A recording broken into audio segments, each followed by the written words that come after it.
సంతోషంగా ఉన్న వారందరూ ఒకసారి రెండు చేతులు పైకి తల్లి చెప్పండి. రెండు చేతులు బాగా చక్కగా ఎత్తాలి.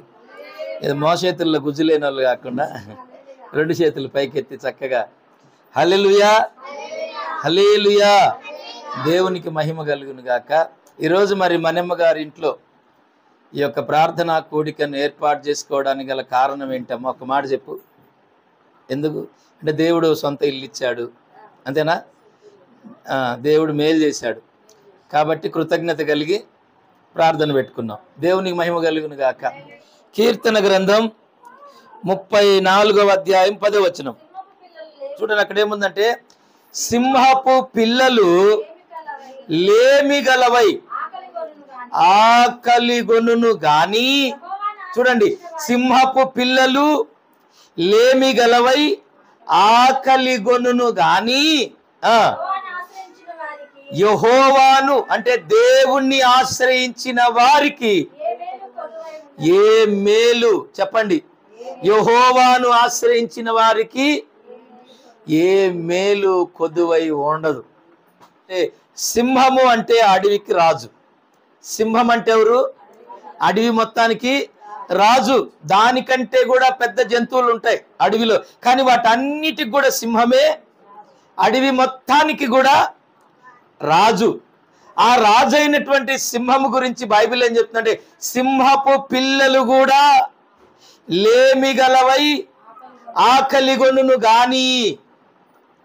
సింహపు పిల్లలు కూడా, అడవికి రాజు అయినటువంటి సింహపు పిల్లలు కూడా ఆకలిగా ఉంటాయంట.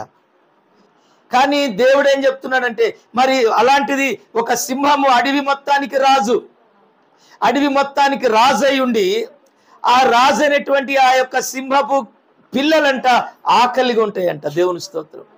ఒకవేళ అలాంటి కోట్లకు పడిగెత్తిన వారి కుటుంబాల్లో కూడా ఒకవేళ కరువు వస్తే రావచ్చు. దేవుని స్తోత్రం, చెప్పలేము. ఒకవేళ భయంకరమైన కరువు రావచ్చు, భయంకరమైనటువంటి సమస్యలు రావచ్చు, భయంకరమైన ఇబ్బందులు రావచ్చు, పరిస్థితులన్నీ తారుమారు అయిపోవచ్చు. ఓడలు బళ్ళు కావచ్చు, బళ్ళు ఓడలు కావచ్చు. ఈ రోజు ఉన్న పరిస్థితి రేపు లేకపోవచ్చు. ఎప్పుడు పరిస్థితులు ఎలా మారుతాయి ఎవరికి తెలియదు. ఎప్పుడు పరిస్థితులు ఎలా మారుతాయి ఎవరికి తెలియదు. కానీ బైబిల్ ఏం చెప్తుందంటే, యెహోవాని ఆశ్రయించిన వారికి ఏ మేలు కొదువై ఉండదు. దేవుణ్ణి ఆశ్రయించిన వారికి ఏ మేలు కూడా కొదువు ఉండదు. ఈరోజు మనకి కొదువులు ఎందుకున్నాయి? మన ఇంట్లో కొదువు ఉంది. మన ఇంట్లో కొదువు ఉంది అంటే ఒక్కటి మనం గుర్తుపెట్టుకోవాలి, నేను దేవుణ్ణి ఆశ్రయించలేకపోతున్నాను. హల్లెలూయా.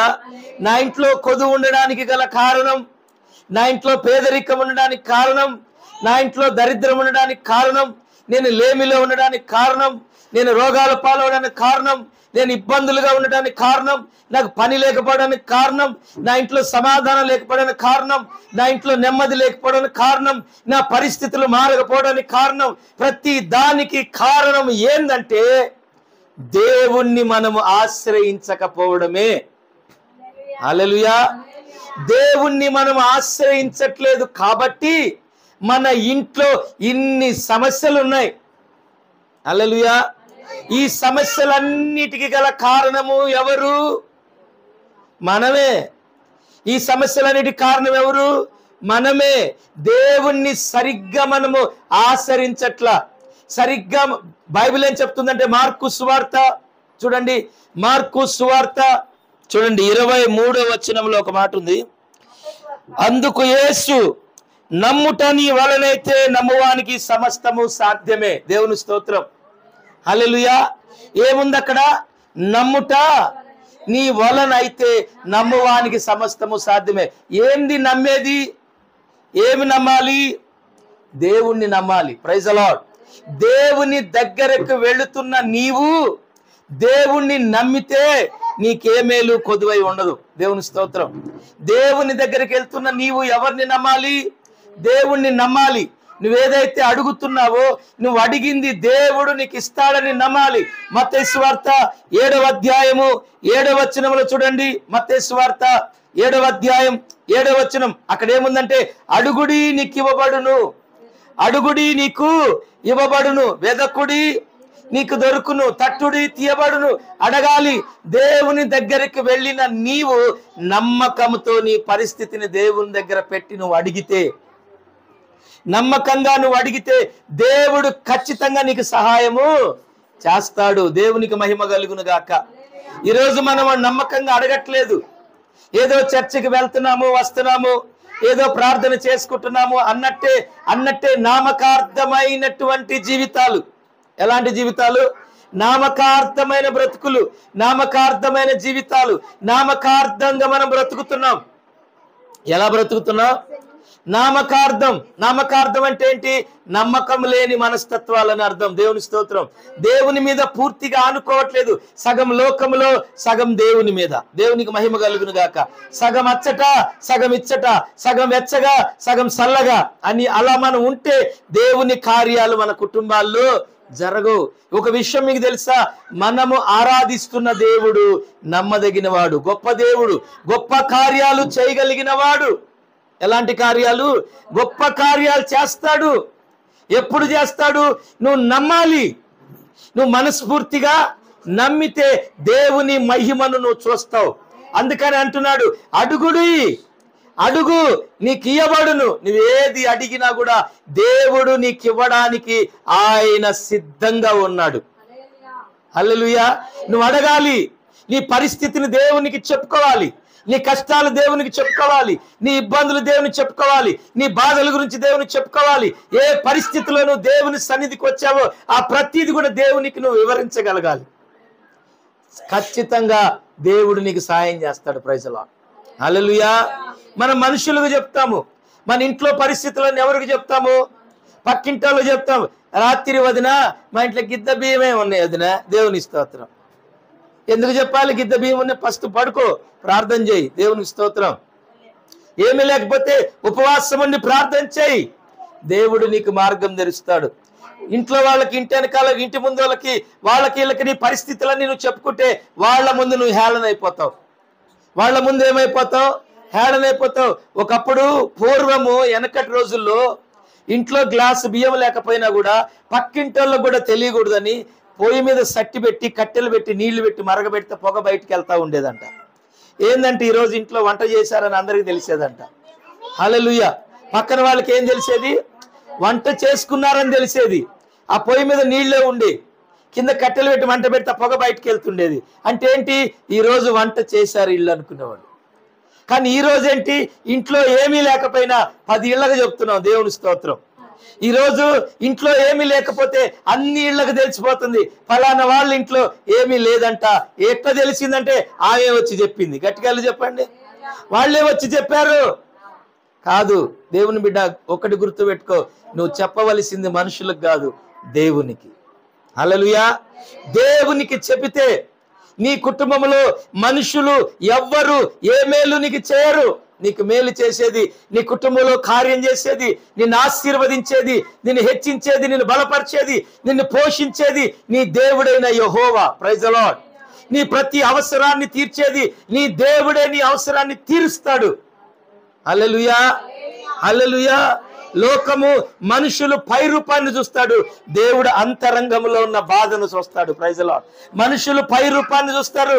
పై రూపాన్ని చూసి బాగుంటే బాగున్నారు, బాగలేకపోతే బాగలేదంటారు. కానీ ఒకవేళ నువ్వు పై రూపానికి బాగున్నా కూడా అంతరంగంలో నీవు ఎంత బాధ కలిగి ఉన్నావో, ఎలాంటి పరిస్థితుల్లో ఉన్నావో, ఎలాంటి కరువులో, లేమిలో, ఇబ్బందుల్లో, ఏ వ్యాధితో నువ్వు ఉన్నావో, ఎలాంటి పరిస్థితుల మధ్యలో నీవు ప్రయాణాలు చేస్తున్నావో సమస్తమును ఎరిగిన దేవుడు నీకు సాయం చేస్తాడు.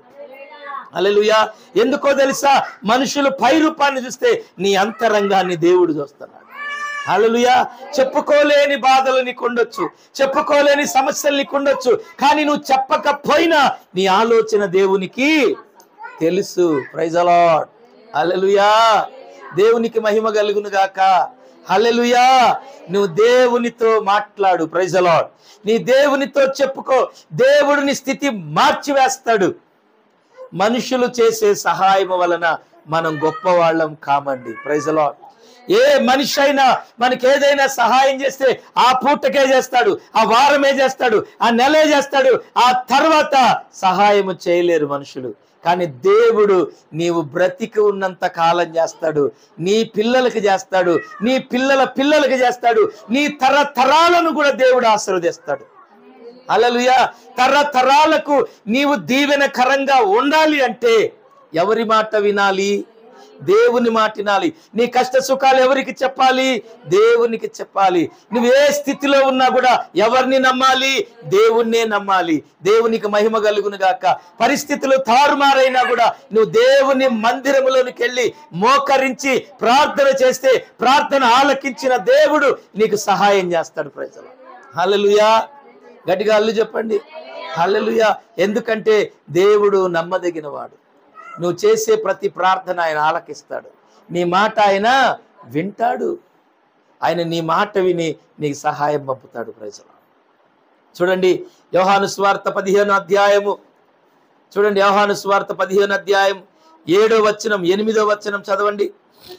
నా యందు మీరును మీ యందు నా మాటలను నిలచి ఉండిన ఎడల మీకు ఏది ఇష్టమో నన్ను అడగండి, అది నేను మీకు అనుగ్రహిస్తాను. హల్లెలూయా. ఇక్కడ ఏమంటున్నాడు? నా యందు మీరు నిలచి ఉండాలి. మీరు ఎక్కడో నిలిచి ఉంటే సహాయం ఎట్లా వస్తుంది? రాదు. మీరు ఎక్కడో కాదు ఉండాల్సింది, యేసయ్య పాదాల దగ్గర మీరు నిలచి ఉండాలి. యేసయ్య పాదాల దగ్గర మోకరించి ప్రార్థించాలి. యేసయ్య సన్నిధిలో ఆయన మందిరములో ఒక మూల స్తంభముగా నువ్వు నిలబడినప్పుడు ఆ మందిరములో ఉన్న దేవుని మహిమ ద్వారా నీ ప్రతి అవసరాలు తీర్చబడతాయి. హల్లెలూయా.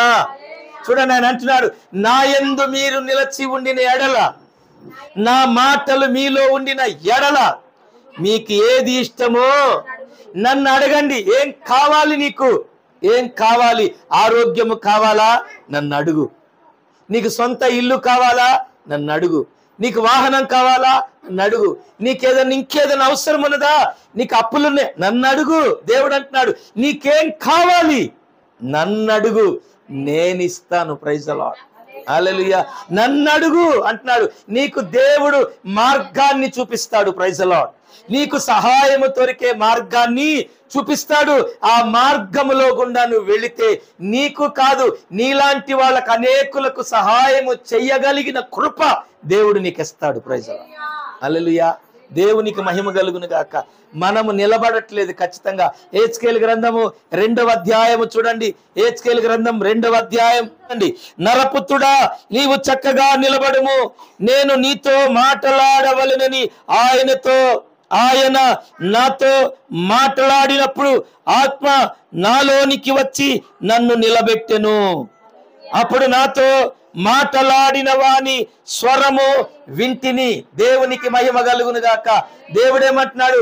నరపుత్రుడా, నువ్వు చక్కగా నిలబడు. ఎలా నిలబడాలి? వంకర టింకరగా నిలబడతాం కాదు, దేవునిలో చక్కగా నిలబడు. కుడికైనను ఎడమకైనను తొట్టిల్లొద్దు, చక్కగా నిలబడు. దేవుని స్తోత్రం. ఎలా నిలబడాలి? చక్కగా నిలబడు. నువ్వు వంకర టింకరగా ఉంటే దేవుడు సాయం చేయడు. నువ్వు చక్కగా నిలబడు. ఆయన అంటున్నాడు, నేను నీతో మాట్లాడతా.